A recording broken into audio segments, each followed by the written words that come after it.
head, the head. I remember his name as in Dr. Vagina Gaydar. It's a good name.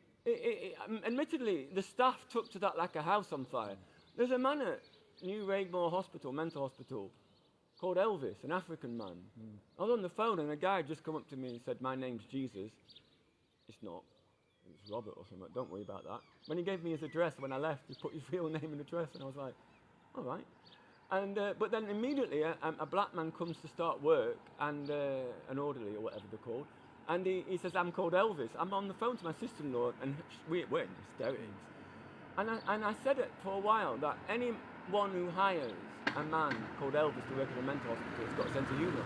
But later I realised he's got the sense of humour. He's called Elvis, and he went, "I know what, I'll get a job in a loony bin." And What's your name? Desmond, what's yours? Desmond, I'm Steve. This is Alan. Steve. Steve's a great name. Steve is a very good name. Thank you for not getting Desmond, knocked you've over. got to get on. I got cancer from eating pussy. That made the two police officers wet themselves. In fact, one of them almost, the one in the back next to me, I'm in full lotus position, doing breathing meditation exercises, and he said, I said, "I bet I can make you laugh about cancer," and he said, "No, you can't."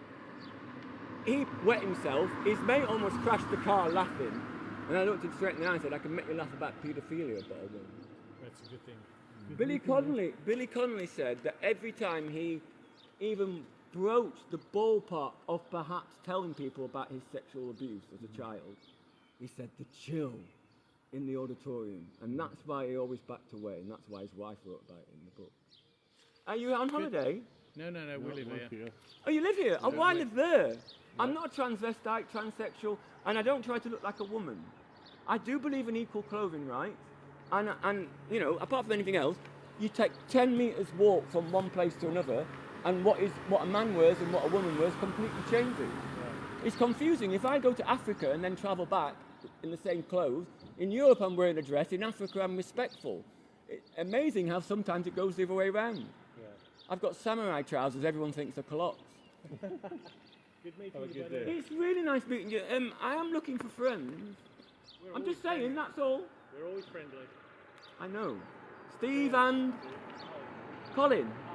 Alan. Very nice to have met you. Enjoy your walk. I am a better man for meeting those people. So, at one point I said to Dr. Vagina Gaydar and everyone present, him and I held the meeting, and I said jointly, and I said, look, what you did with the law is not what it's supposed to be for. And he said, I disagree. I said, yes, but since I'm the only one here,